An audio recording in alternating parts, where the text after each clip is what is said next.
اس نبی پاک کی تعظیم کرو جیسے تعظیم کرنے کا حق ہے. تعظیم کرنے کا جیسا حق ہے ویسے اس نبی پاک کی تعظیم کرو. اب تعظیم کو سمجھنے کے لیے بھی ہمیں صحابہ کے دربار میں حاضر ہونا پڑے گا. صحابہ کی زندگیوں سے ہمیں قرآن اور حدیث کی عملی تفسیر ملتی ہے. عملی تفسیر ملتی ہے. ہماری جماعت اہل سنت والجماعت ہے. ہماری جماعت اہل سنت والجماعت ہے. اور جہاں سنت ہوتی ہے وہاں قرآن ہوتا ہے. اور جہاں جماعت ہوتی ہے وہاں صحابہ اور اہل بیت اطہار دونوں سے وابستگی ہوتی ہے. اور اہل سنت اس جماعت کا نام ہے جو قرآن کی تعلیمات اور حدیث کی تعلیمات کو صحابہ اور اہل بیت کی سمجھ سے سمجھتے ہیں, اپنی سمجھ سے نہیں سمجھتے. اپنی سمجھ سے نہیں سمجھتے. تو اب صحابہ اکرام کی بارگاہ میں پہنچے. مدینہ شریف میں اللہ کے رسول کی خدمت میں مرد حضرات بھی ہیں, خواتین بھی ہیں. ان میں سے ایک نام میں آپ کے سامنے عرض کرنے جا رہا ہوں. صحابہ کا ادب, صحابہ کی تعظیم, صحابہ کی وابستگی دیکھیں کیسی ہیں. حضرت ام سلیم رضی اللہ تعالیٰ عنہ. کیا ہے؟ حضرت ام سلیم. ہمیں اپنی تاریخ کا پتہ ہونا چاہیے, اور خاص طور پر خواتین کے لیے صحابیات اور خاندان اہل بیت کی وہ معزز اور مقدس خواتین اور ان کی تاریخ کا پتہ ہونا چاہیے, کیونکہ وہ ہمارے لیے آئیڈل ہیں, ہمارے لیے نمونہ ہیں. وہ ہمارے لیے ان کی زندگی ایک رہبری کا کام کرتی ہے, ایک مشعل نور کا کام کرتی ہے.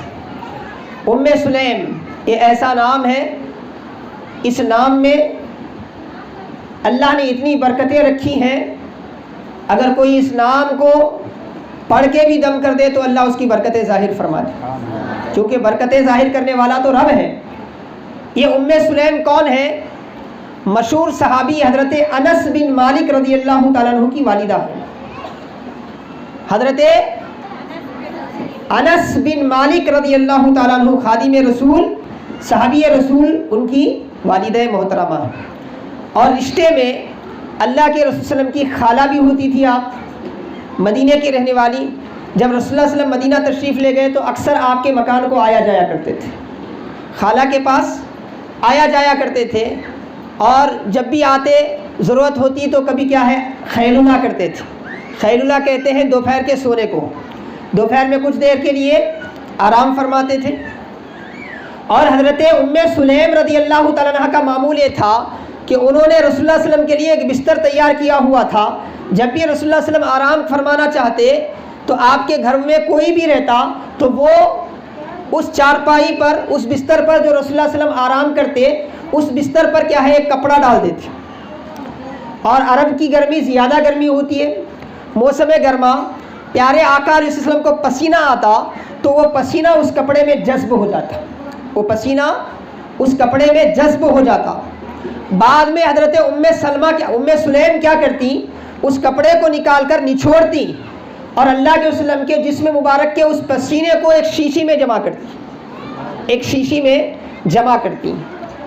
اور آپ ہمارے اس دور میں ہے نا فتنے بہت زیادہ ہو گئے ہیں, حدیث کے نام پہ بھی فتنے. پھر آپ کو کوئی بولیں گے مول صاحب کوئی واقعہ سنا کے گئے, یہ واقعہ نہیں ہے, یہ صحیح مسلم کی روایت ہے جس کا ترجمہ میں آپ کے سامنے رکھ رہا ہوں. وقت نہیں ہے عربی عبارت سنانے کا. صحیح مسلم کا امام مسلم نے اس حوالے سے کئی سندوں سے مختلف روایتیں کتاب الفضائل میں جمع کی ہیں. اور مبوب نے باب, لکھنے والوں نے باب لکھا, باب طیب عرق النبی صلی اللہ علیہ وسلم والتبرک بہ. آقا علیہ السلام کے پسینے کی خوشبو اور اس سے برکت حاصل کرنا.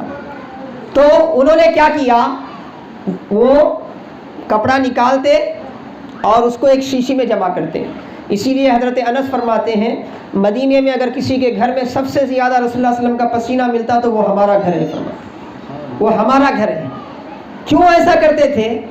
ایک دن رسول اللہ صلی اللہ علیہ وسلم نے دیکھ لیا, آقا علیہ السلام نے دیکھ لیا حضرت ام سلیم آپ کے پسینے کو ایک شیشی میں جمع کر رہی ہیں.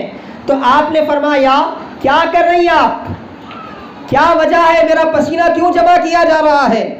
تو آپ فرماتی ہیں، امام مسلم نے الگ الگ انداز میں روایتیں بیان فرمائی، آپ فرماتی ہیں یا رسول اللہ نرجو برکتہ لی صبیاننا، یا رسول اللہ آپ کے پسینے کی برکت ہم اپنے بچوں کے لیے حاصل کرنا چاہتے ہیں، اسی لیے پسینہ جمع کر رہے ہیں۔ آپ کے جسم سے نکلا ہوا خوشبودار پسینہ جو ہے اس سے ہم اپنے بچوں کے لیے برکت حاصل کرنا چاہتے ہیں۔ اور ایک روایت میں ہے، آپ فرماتی ہیں ہم اس کو اپنے عطر میں شامل کرتے ہیں اور وہ مدینے کے سب سے زیادہ خوشبودار عطر بن جاتا ہے، سب سے زیادہ خوشبودار عطر بن جاتا ہے۔ رسول اللہ صلی اللہ علیہ وسلم نے کیا کیا؟ آقا نے فرمایا اصبتی، اے ام سلیم تم جو کر رہی ہو غلط کر رہی ہو، نہیں فرمایا۔ اللہ کے رسول نے فرمایا ٹھیک کیا تم نے۔